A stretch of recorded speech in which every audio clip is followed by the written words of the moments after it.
So hello everyone. ये एक story time जैसा है। आई थॉट कि मेरे को ऐसे शेयर करना चाहिए with you people how my FMG preparation journey has been. इसी सबकी लाइफ में जो है वो अप्स एंड डाउन्स हैं ही। इट्स नॉट जस्ट अबाउट कि मैं बहुत ग्लोरीफाई कर रही हूँ कि मेरे बहुत अप्स एंड डाउन्स आए थे फिर भी मैंने क्रैक कर दिया। It is not about that. मैं जस्ट शेयर कर रही हूँ कि मतलब मेरा जो है वो कैसा निकला था टाइम जब मैं प्रिपेयर कर रही थी। तो मेरी लाइफ में जो है वो क्या क्या अप्स एंड डाउन्स आए थे ड्यूरिंग द प्रिपरेशन टाइम, क्या क्या चीज़ें जो है वो मैंने फेस करी। जब मैं थर्ड ईयर में थी तब हम लोग का जो है 2020 में कोविड आ गया था। तो आई केम बैक होम। तो उस टाइम पे भी थोड़ी सी सबको प्रॉब्लम हुई थी एक्चुअली। उस टाइम पे घर पे वापस आने में फ्लाइट्स कैंसिल हो रहे थे उस टाइम पे। बहुत डरी हुई थी मैं उस टाइम पे। हम लोग आए थे। मैं 2020 मार्च में आई थी। एंड आते साथ जो है वो मेरा पहला आई थिंक वो मेरा बेस्ट डिसीजन था टू बाय प्रेप लैडर। तो मैंने वहाँ से this is not anything sponsored. मैं बहुत ज़्यादा प्रेप लैडर बोलती हूँ but it has help me in my preparation, so that's why. कोई स्पॉन्सरशिप नथिंग। स्पॉन्सरशिप अगर होती तो मैं थोड़ा अच्छे से प्रिपेयर करके आप लोग को बताती। बट येस, तो उसके बाद मैंने प्रेप लैडर लिया अपना प्रिपरेशन इन द सेंस कि मैंने मेन वीडियोज से जो है वो पढ़ाई करना स्टार्ट किया कि लाइक पैथोलॉजी से जो है वो मैंने स्टार्ट किया था क्योंकि मैंने फर्स्ट सेकंड ईयर में फिजियोलॉजी और एनाटमी अपनी जो है वो खत्म कर ली थी। प्रिपरेशन किया, ठीक है। उसके बाद हम लोग जो है वो वापस गए। मैं फोर्थ ईयर में वापस चले गई थी। अपना जो नॉर्मल सेशन होता है वैसे, मतलब मैं एक साल घर पे ही थी पूरा। तो वापस गए, वहाँ पे प्रिपरेशन करिए। जो मेन टाइम है ना, जो वो 6-7 मंथ्स वाला टाइम है, वो बहुत अप्स एंड डाउन से भरा हुआ था। लाइक ठीक है। तो हम लोग मैं वापस आई। वापस आने के बाद मैंने मेरा कॉन्वोकेशन जो है वो अटेंड नहीं कर पाई थी क्योंकि जिस दिन मेरा कॉन्वोकेशन था उस दिन मेरी जो है वो वापसी की फ्लाइट थी। तो मैंने मेरा कोई कॉन्वोकेशन अटेंड नहीं किया। मेरी कोई भी ऐसी पिक्चर नहीं है holding my degree and stuff. ये भी एक बहुत मतलब मेरे लिए तो ट्रैजिक है क्योंकि पहले हम लोगों को ना कॉन्वोकेशन की डेट ही नहीं पता थी। तो मैंने मेरी फ्लाइट बुक कर ली। जब मैंने मेरी फ्लाइट बुक कर ली उसके बाद मेरी कॉन्वोकेशन की डेट आई and that was on to the same day जिस दिन मेरे को वापस आना था। तो मैं मेरी कॉन्वोकेशन अटेंड नहीं कर पाई। मेरे पास कोई मेरी पिक्चर नहीं है हैट वगैरह में, तो वो भी थोड़ा अलग ही सीन है।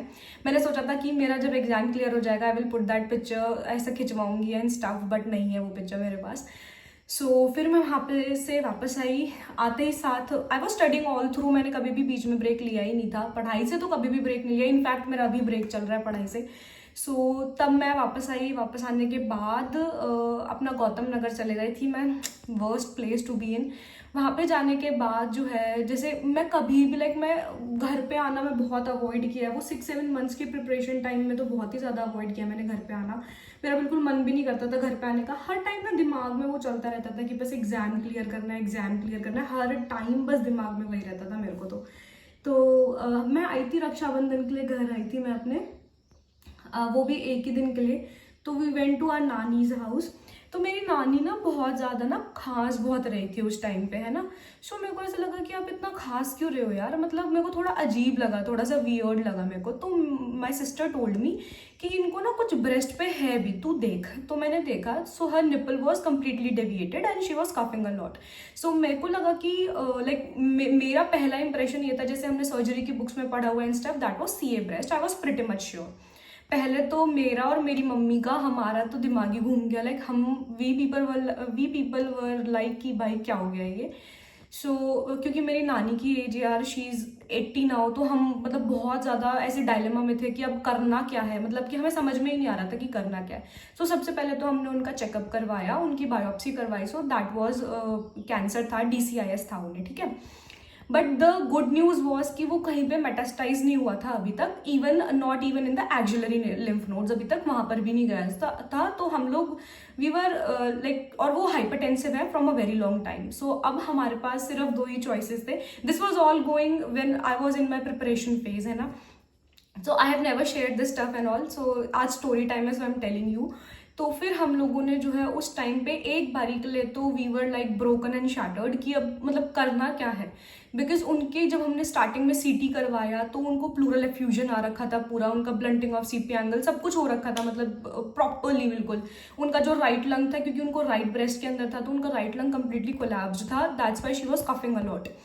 तो पहले जैसे हमने उनकी बायोप्सी करवाई ना, तो एक बहुत बड़ा ब्लंडर हो गया बीच में। जब हमने बायोप्सी करवाई ना, तो हमें किसी और की रिपोर्ट्स मिल गई, और हम लोग जो पैथोलॉजी टेक्नीशियन था ना, मेरे को बहुत गुस्सा आया उस इंसान के ऊपर। उसने हमें रिपोर्ट्स भेजे, उसने हमें किसी और की रिपोर्ट्स भेज दिए, क्योंकि हमारे पास हमारे रिपोर्ट्स आए, तो हमारी भी ये गलती हुई कि हमने नाम नहीं पढ़ा ऊपर, है ना। और उसके अंदर लिखा हुआ था HER2 new positive, and I was like, भाई मैं इतना रोई उस दिन, बहुत रोई। मैं कहा यार अब क्या होगा, मतलब उनका HER2 न्यू पॉजिटिव आ रहा है एंड स्टफ। तो हम लोग तो जो है वो बहुत ज़्यादा मतलब डर गए थे। फिर उसके बाद बाय चांस मेरे को नाम दिखा, एंड मैंने मम्मी को बोला, मैं कहा मम्मी ये वो वाला नहीं है, हमारी रिपोर्ट्स नहीं है, किसी और की रिपोर्ट्स है। तो मेरे पापा ने पैथोलॉजी टेक्नीशियन को डांटा भी बहुत कि तुम लोग बिल्कुल भी देख के रिपोर्ट्स नहीं देते क्या, अभी किसी इंसान, भाई हम लोग इतना टेंशन में आ गए थे। एंड मतलब मेरे जो मामा जी हैं, मतलब आई डोंट हैव माई मामा जी नाउ, सो मतलब शी इज़ बेसिकली अलोन। मतलब मेरी नानी है, नाना जी हैं, बट उनके बच्चे लोग हैं, बट मेरे मामा जी नहीं है। सो उनको एक सहारा जैसा होता है ना, she doesn't feel like that now. तो हम लोग और भी ज़्यादा डरे हुए थे कि मतलब अब हमें करना क्या है। बट हमारे जो सर्जन है, जो मतलब मेरे घर के पास वाले ही थे, हमने वहीं से करवाया था। We didn't go for any tertiary medical care, वहाँ तक नहीं गए हम लोग। हमने उनके सारे टेस्ट करवाए, सब कुछ करवाया। जब हमें सर्जन ने जो है वो क्लीन चिट दे दिया कि yes we can go for a mastectomy, वो हमने फिर करवा दिया उनका।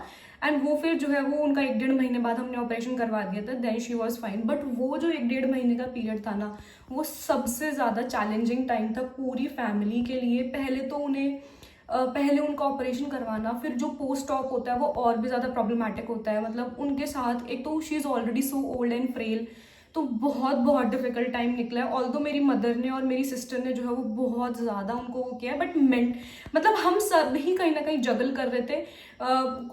नानी तो फिजिकली कर रही थी, बाकी हम सब मेंटली कर रहे थे। बहुत ज़्यादा जगलिंग हुई है उस टाइम में तो हम लोग की। सो ये एपिसोड खत्म हुआ, तो उसके बाद इन माई प्रिपरेटरी फेज, मेरे को आज तक कभी चिकन पॉक्स नहीं हुआ था बचपन से, तो मेरे को जो है वो चिकन पॉक्स हो गया। मेरी मतलब जहाँ पे मैं पीजी में रह रही थी, वहाँ पे एक नीचे छोटा बच्चा रहता था, उसको चिकन पॉक्स था, और मेरे को पता नहीं था कि उसको चिकन पॉक्स है। ना आपको पता है ये ड्रॉपलेट इन्फेक्शन हो जाता है। मैं उसके पास भी नहीं गई, बस बहुत दूर थी उससे, बट स्टिल मेरे को जो है वो चिकन पॉक्स हो गया। मैं इतना रोई, I was like why me, मेरे को मेरा एग्जाम निकालना है यार, प्लीज़ मेरे को छोड़ दो। मैं बहुत गुस्सा हुई, लाइक मैं भगवान को बहुत ही ज़्यादा मानती हूँ। आई वाज लाइक मैं अब कुछ नहीं करने वाली, मैं पागल हो गई थी उस टाइम पे, ठीक है। तो मैं घर चली गई। फिर जब मेरा चिकन पॉक्स डायग्नोज हुआ, तो मेरे को रात को छोटे छोटे ब्लिस्टर्स आने स्टार्ट हो ही गए थे पहले ही। तो मेरे को खुद ही पता लग गया था कि ये चिकन पॉक्स ही है, क्योंकि हम लोगों ने पढ़ा हुआ है, तो ऑफकोर्स हम लोगों को खुद भी पता लग जाता है। मेरे को हाई ग्रेड फीवर चल रहा था 2-3 दिन से। मेरे को फीवर हो रहा था ना, बट तब तक मेरे को अभी तक ब्लिस्टर्स आए नहीं थे। तो मेरे को फीवर हो रहा था, फिर भी I was going to gym, और मैं अपना पढ़ाई कर रही थी। मतलब मैं सोचती हूँ कभी कभी कि मतलब बॉडी कितना ज़्यादा साथ दे देती है आपका, जस्ट बिकॉज आपके माइंड में वो पावर होती है कि मेरे को करना है करना है करना है करके। तो फिर जब मेरे को ब्लिस्टर्स आए, तब मैंने मेरी मदर को फ़ोन किया। मेरा ब्रदर उसी टाइम मेरे को लेने के लिए आ गया कि घर चलो। घर जाने के बाद मेरे को इतना फीवर, 102 तो फीवर मतलब मेरे को था ही था। रात में पूरी रात में 2-3 रातों में बिल्कुल भी नहीं सोई। मेरा पूरा फेस पे सारे में ब्लिस्टर्स ब्लिस्टर्स ब्लिस्टर्स थे पूरे फेस पे। मेरे 15 डेज ख़राब हुए थे चिकन पॉक्स में, क्योंकि 15 डेज तो मैं घर पे थी ही थी, और मैंने कोई पढ़ाई नहीं करी उन 15 डेज के लिए। फिर जब मैं वापस आई, तो मेरे को बहुत वीकनेस बहुत हो गई थी बॉडी में। मतलब मैं कुछ भी खाने का मन नहीं करता था अंदर से, क्योंकि चिकन पॉक्स ऑफ कोर्स बहुत ज़्यादा एनर्जी ले लेता है बॉडी में से। बट फिर समहाउ जो है वो मैंने पढ़ाई स्टार्ट करी दोबारा से। मैं ट्रैक पर आई। एक इतना लंबा गैप जो मैंने बहुत टाइम से नहीं लिया था पढ़ाई पे से, वो 15 डेज का गैप हो गया था। बहुत प्रॉब्लम आई थी उसमें भी मेरे को। बट फिर समहाउ मैंने जो है दोबारा से पढ़ाई करी। उसके बाद जो है क्या नाम लेते हैं, टचवुड कोई प्रॉब्लम नहीं आई। फिर हमारा जो है वो सेंटर एलोकेशन आना था कि मतलब सेंटर कहाँ पर है। मेरा सेंटर इतना दूर आया है दिल्ली में से, और वो भी सर्दियों में। मैं तो मतलब ऐसा था कि यार क्या हो गया है मेरे साथ, क्योंकि सर्दियों में मैं मम्मी पापा को कितनी ही जल्दी बुला लूँगी यार। मतलब हम एक पीजी में नॉर्मल रूम होता है यार, मैं मतलब क्या कैसे फिगर आउट करूँगी सब कुछ। तो मतलब मैं ऐसे नहीं कह रही, मैं अपनी कोई स्टोरी ग्लोरीफाई नहीं कर रही। सब क्या पता किसी के साथ मेरे से भी ज़्यादा बहुत बड़ी प्रॉब्लम्स चल रही हो और उस टाइम पे भी आई हो, फिर भी उन्होंने एग्जाम क्लियर किया हो। तो मैं हैट्स ऑफ बोलती हूँ ऐसे लोगों को जो इतनी सारी प्रॉब्लम्स के अंदर भी जो है वो एग्जाम निकाल लेते हैं। तो मतलब उस टाइम पे फिर मेरा जो है सेंटर इतना दूर आया था। पवन गंगा पता होगा आप लोगों को। तो फिर मैंने जो है पहले मैंने बोला कि पापा आप आ जाना, आप छोड़ के आना मेरे को, बट फिर मेरे को लगा कि पापा कितनी ही जल्दी आएंगे सुबह में यार, क्योंकि सर्दी का टाइम था, 20 जनवरी को एग्ज़ाम था, तो सुबह के टाइम पे धुंध भी रहती है। फिर मैं बस से गई थी, जो मतलब इंस्टीट्यूट लगाते हैं ना बसेस, उसमें गई। तो वो भी देखो, आई वोंट ग्लोरीफाई, बट मैंने कभी बसेस में ट्रैवल नहीं किया यार। मतलब बचपन से ही कभी, मतलब इंडिया के अंदर तो मैंने कभी भी मतलब जो पब्लिक ट्रांसपोर्ट होते हैं आज तक कभी ट्रैवल नहीं किया मैंने। और मेरे को बहुत डर भी लगता है उनमें ट्रैवल करने में, और मेरे को ट्रैवल करना आता भी नहीं है। मतलब ना मेरे को मेट्रो में ट्रैवल करना आता है, ना मेरे को बसेस में ट्रैवल करना आता है। तो तब भी मैं बहुत पेट्रीफाइड थी। वापस आते टाइम भी जब मेरा एग्जाम हुआ तो मैं फर्स्ट एग्जाम के बाद तो आई वॉज वेरी हैप्पी। मैंने मम्मी को फ़ोन किया, मैं कहा मम्मा अच्छा हुआ अच्छा हुआ।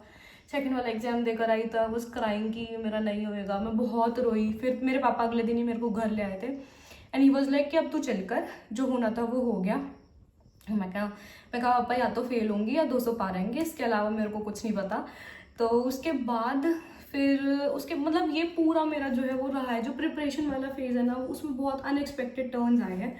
बस यही मेरा एक छोटा सा स्टोरी टाइम था। I thought to share it with you guys. अगर आप लोगों को थोड़ा भी मोटिवेटेड, मैं कोई मोटिवेशनल स्टोरी नहीं बता रही हूँ। इट्स जस्ट लाइक कि अगर आपकी लाइफ में भी कोई प्रॉब्लम्स चल रही हैं और आपको ऐसा लग रहा है ना कि यार कब सब कुछ खत्म होगा, कब विल फील गुड, तो वो प्रॉब्लम्स खत्म हो जाएंगी eventually. But the thing is, जिस चीज़ के लिए आप काम कर रहे हो वो चीज़ आपको छोड़नी नहीं है प्लीज़। लाइक मेरे को चाहे जितनी भी प्रॉब्लम्स आई, बट मैंने पढ़ाई नहीं छोड़ी, क्योंकि मेरे को पता था यार इवेंचुअली तेरे को एग्जाम क्लियर करना है। अगर एग्जाम क्लियर हुआ तो सब लोग बहुत प्रेज करेंगे, हाँ हाँ हमें तो पता ही था लड़की कुछ कर ही लेगी। और एग्जाम क्लियर नहीं हुआ तो 2 मिनट में वही लोग आके बोल देंगे फेलियर है इसका, तो नीट यूजी भी नहीं हुआ था, FMG कैसे होता। तो वही है ना थोड़ा सा। तो बस हाँ, अगर प्रॉब्लम्स चल रही हैं so they are part of your life. और अभी भी प्रॉब्लम्स चल रही हैं। जब मेरा इंटर्नशिप से पहले वाला जो फेज था that was very challenging for us. So that was challenging in another way, वो कुछ और ही सीन है that I can not share है। बट येस कि हर चीज़ में से निकल के you will land up somewhere. At least आप अभी जहाँ पर हो आप अपनी एक प्रेयर तो आप अभी अपनी फुलफिल कर ही चुके हो। सो जितनी भी प्रॉब्लम्स चल रही है वो सब खत्म हो जाएंगे, and you will eventually land on the other side. Thank you so much. This was my story time, how I prepared, what ups and downs came in to my way. So thank you so much.